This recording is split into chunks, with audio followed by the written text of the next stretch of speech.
modelo económico es una representación simplificada de la relación entre distintas variables que explican cómo opera la economía o un fenómeno en particular de ella. Los modelos económicos permiten estudiar fenómenos complejos y hacer predicciones acerca del comportamiento futuro de las variables. Dado que la realidad es muy compleja, el modelo se centra en capturar solo las variables más relevantes del fenómeno estudiado, permitiendo, de este modo, una mayor comprensión y simplicidad. Neoliberal se define como la realidad del sistema de apreciar el libre emprendimiento, la libre empresa y un Estado fuerte e imparcial. Para ser neoliberal es necesario requerir una política económica moderna con la intervención del Estado. El neoliberalismo considera que el libre mercado es el único capaz de garantizar la más adecuada asignación de recursos en función del crecimiento económico. Desde este punto de vista, la única forma de que el mercado se regule a sí mismo es a través de la libre competencia. La ley de la oferta y la demanda es el principio básico sobre el que se basa una economía de mercado. Este principio refleja la relación que existe entre la demanda de un producto y la cantidad ofrecida de ese producto, teniendo en cuenta el precio al que se vende el producto. Así, según el precio que hay en el mercado de un bien, los oferentes están dispuestos a fabricar un número determinado de ese bien, al igual que los demandantes están dispuestos a comprar un número determinado de ese bien, dependiendo del precio. El punto donde existe un equilibrio porque los demandantes están dispuestos a comprar las mismas unidades que los oferentes quieren fabricar por el mismo precio se llama equilibrio de mercado o punto de equilibrio. Según esta teoría, la ley de la demanda establece que, manteniéndose todo lo demás constante, la cantidad demandada de un bien disminuye cuando el precio de ese bien aumenta. Por el otro lado, la ley de la oferta indica que manteniéndose todo lo demás constante, la cantidad ofrecida de un bien aumenta cuando lo hace su precio. Así, la curva de la oferta y la curva de la demanda muestran cómo varía la cantidad ofrecida o demandada, respectivamente según varía el precio de ese bien. La teoría del equilibrio general es un modelo de la rama de microeconomía que estudia la interacción y punto de equilibrio entre los distintos mercados de una economía. También se conoce como teoría del equilibrio general o Walrasiano en honor a su desarrollador. El equilibrio general es un modelo económico que busca explicar el comportamiento, la interacción y el equilibrio entre los distintos mercados de la economía. Su estudio incluye el consumo, la producción, la formación de precios, la determinación de los salarios y la forma en que se alcanza un equilibrio que determina la distribución final de los recursos. Así, por ejemplo, al observar el mercado del pan, el modelo del equilibrio general también estudia cómo este mercado interactúa con otros relacionados. El equilibrio general se diferencia del equilibrio parcial en que este último solo se enfoca en analizar un mercado en particular, considerando que los precios de los otros bienes y servicios se mantienen constantes. En el equilibrio general, todos los precios son variables y se requiere que todos los mercados se ajusten. Uno de los primeros modelos de equilibrio general fue desarrollado a finales del siglo XIX por el matemático y economista francés Léon Walras. En su obra Elementos de economía pura, Walras propone un modelo con mercados en donde los precios se ajustan de modo que la suma de los excesos de demanda se hace cero. Entre los supuestos más importantes de su modelo se encuentran: existe competencia perfecta, los agentes son tomadores de precios, no existe intervención en el sistema de precios ni tampoco el acaparamiento de bienes. Se crea la figura del martillero de Walras, que anuncia los precios y es un intermediario o subastador entre compradores y vendedores. No se realizan transacciones cuando los precios ofrecidos por compradores y vendedores se encuentran desequilibrados. El martillero volverá a cantar los precios hasta que estos se ajusten al equilibrio. Posteriormente, otros economistas y matemáticos como Vilfredo Pareto, Kenneth Arrow, Gerald Devereux y Lionel W. Mackenzie incluyeron mejoras al modelo de Walras y también desarrollaron modelos de equilibrio general alternativos. El modelo de Keynes o keynesiano es una teoría económica enunciada en el siglo XX por un importante economista británico, John Maynard Keynes. Se trata de un economista que dedicó la mayor parte de su extensa obra a entender las crisis financieras. Si se han de destacar 3 ideas que describan la obra de Keynes, podrían ser las siguientes. 1. Pensaba que la política económica era la herramienta clave para sacar a un país de la crisis. 2. Su idea era que los gobiernos debían tratar de estimular la demanda que había en la economía. 3. La mejor manera de estimular la demanda sería utilizar la política fiscal, el déficit público. El modelo de sustitución de importaciones, también llamado industrialización por sustitución de importaciones, es el modelo de desarrollo económico adoptado por numerosos países de la América Latina y de otras regiones del llamado Tercer Mundo durante los inicios del siglo XX, especialmente en la posguerra de las 2 guerras mundiales. Como su nombre lo indica, este modelo consiste en la sustitución de las importaciones por productos elaborados de manera nacional. Para ello, es necesaria la construcción de una economía independiente. Entre las medidas que se tomaron, se incluyeron la aplicación de aranceles a la importación, tipos elevados de cambios, subsidios y apoyos para los productores locales. Toda una serie de medidas que aspiraban a robustecer las industrias nacionales y a independizar el consumo local de las industrias de las potencias internacionales.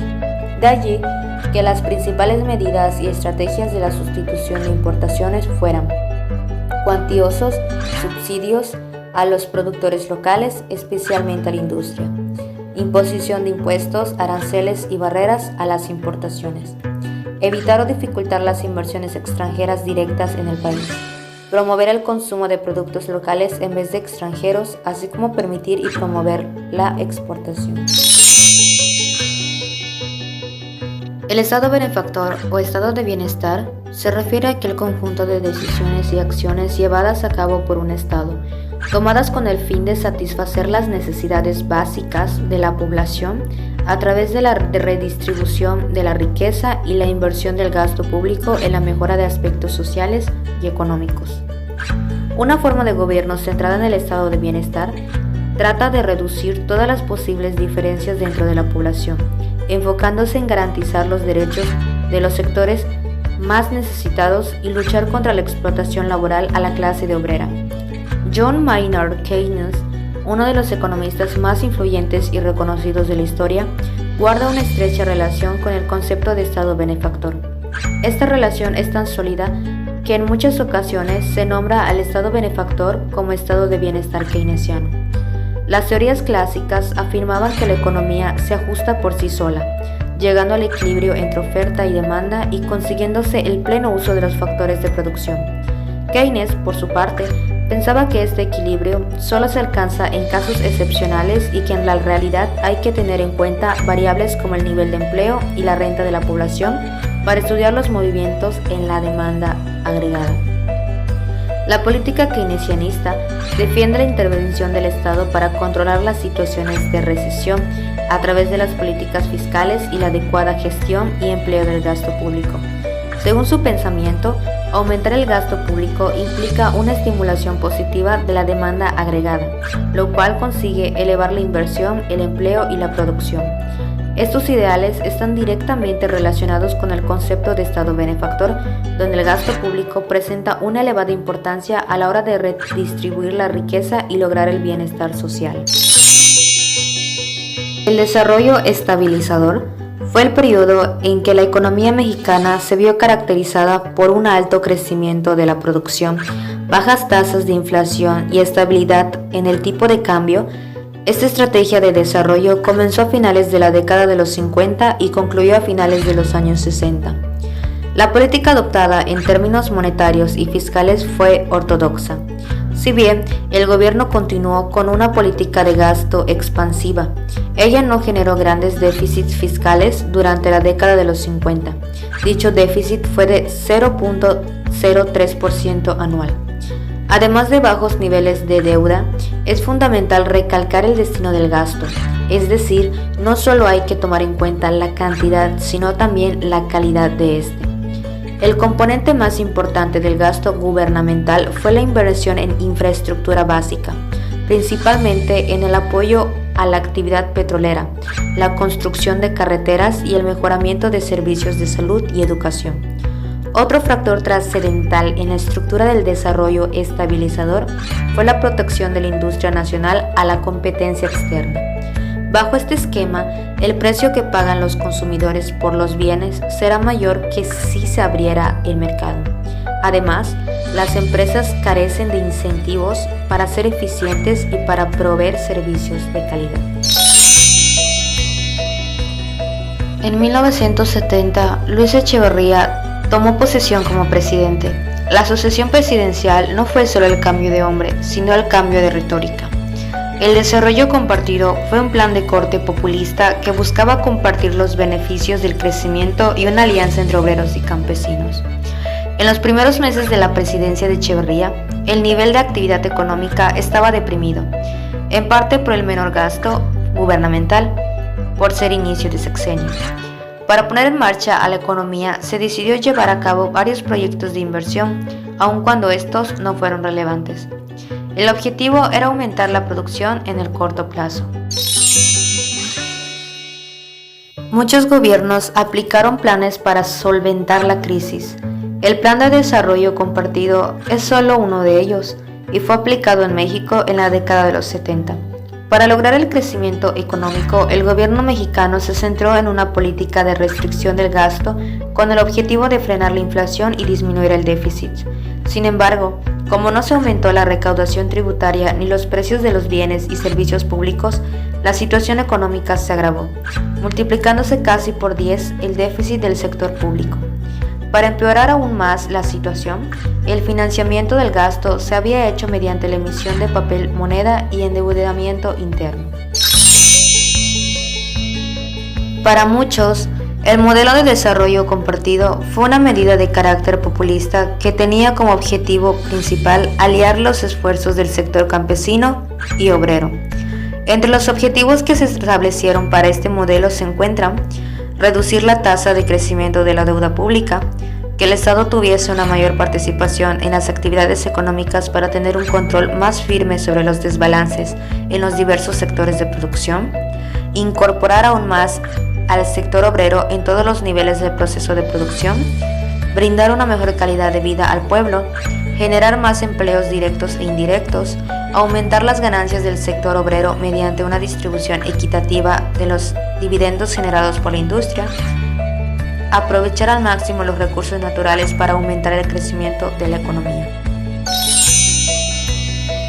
La inestabilidad política y social que existía en el México de principios de los 70 era la preocupación más importante para el presidente en turno.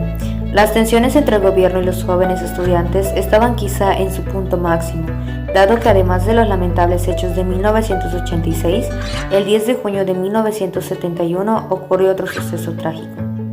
El Estado decidió usar más recursos para mejorar la calidad de vida de sectores específicos a la par de realizar inversiones productivas. Aumentar el gobierno traería una mejora en la calidad de vida de las personas, pero se necesitaba mucho dinero para esta cuestión.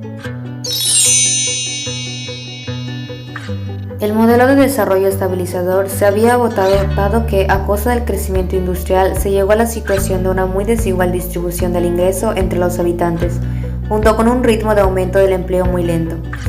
Los principales objetivos del nuevo gobierno en aumentar la creación de empleos y mejorar la manera en que los beneficios del crecimiento económico eran repartidos. Para este fin, el gobierno decidió aumentar su injerencia en la economía. Esto lo realizó fortaleciendo a las empresas que ya tenían, creando algunas más y creciendo el público, como ya se dijo en la recaudación de impuestos. Se incrementó a los ingresos provenientes del petróleo, que también lo hicieron. Como puede observarse, el gobierno aspiraba a ser el gran motor de crecimiento económico. El periodo se conoce como desarrollo compartido de artes. Esperaba que también el sector privado creciera de manera dinámica.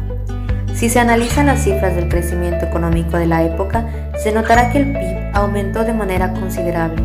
Una tasa de crecimiento del 6.6% anual durante la década de los 70 sobrepasa incluso lo hecho en el desarrollo estabilizador, que gracias a esto también la educación fue dado a conocer como crecimiento acelerado. La crisis económica siempre tiene un efecto en la sociedad, sino al incremento en la producción, es decir, que todos los ciudadanos tengan empleos dignos. Si hay mucha inflación, las monedas y los billetes de las personas cada vez pueden comprar menos cosas. El entorno social no era el mejor del inicio de la década. Los obreros y los campesinos fueron responsables de gran parte del crecimiento económico ocurrido durante el desarrollo estabilizador. A pesar de ello, sus ingresos seguían siendo los mismos, mientras que la riqueza de algunos sectores de la población había aumentado. Por otra parte, los jóvenes se sentían desatendidos e incluso violentados por la represión constante del gobierno en contra de sus movimientos, el acto de las personas que estaban conformes con la realidad nacional. La crisis impone una realidad económica y condiciona los márgenes de actuación de las políticas, pero también impone la necesidad de revisar y explorar los grados de libertad de los estados nacionales para hacerle frente. Es evidente que en el caso de México, la crisis se combina con una incapacidad prácticamente estructural para crecer a tasas altas en los últimos lustros. La actividad económica en México se expande a niveles inferiores a su crecimiento potencial, pero sobre todo con un amplio rezago respecto a las necesidades de una población que está inmersa en un profundo cambio demográfico y que mantiene niveles de pobreza y desigualdad injustificables. El cambio estructural operado en las décadas finales del siglo XX hizo que la economía mexicana se abriera y registrara un importante auge en sus aportaciones no petroleras, en particular de distintas ramas industriales. Sin embargo, dicho cambio amplió la dependencia económica del sector externo, disminuyó la capacidad de incidencia propia sobre la demanda agregada y desarticuló las cadenas productivas internas, disminuyendo así la capacidad de generar empleo y bienestar incluso en los momentos de expansión del producto. Así, México enfrenta un entorno internacional con al menos dos grandes incertidumbres. La primera es el momento en que pueda presentarse la recuperación económica en el mundo y en especial en Estados Unidos. Y la segunda, si esta recuperación tendrá capacidad de arrastre para remontar los estragos de la crisis en términos de destrucción productiva y de empleos. Por lo mismo, las definiciones de México ante la crisis tienen que hacerse cargo, por lo menos, de dos planos que son excluyentes sino complementarios. Su papel en los espacios multinacionales para tratar de incidir en medidas y cambios institucionales que favorezcan no solo la recuperación económica global, sino la posición de México en el contexto internacional, así como un conjunto de medidas propias insustituibles para generar una expansión de la actividad que pueda sostenerse en el tiempo y ser incluyente desde el punto de vista social. En ambos planos puede haber objetivos comunes, como por ejemplo la adopción internacional y la nacional de programas que tengan como propósito explícito la incorporación de los excluidos al desarrollo, potenciando así el tamaño del mercado y la capacidad de generación de actividades productivas que favorezcan también a las empresas y trabajadores afectados por la crisis global.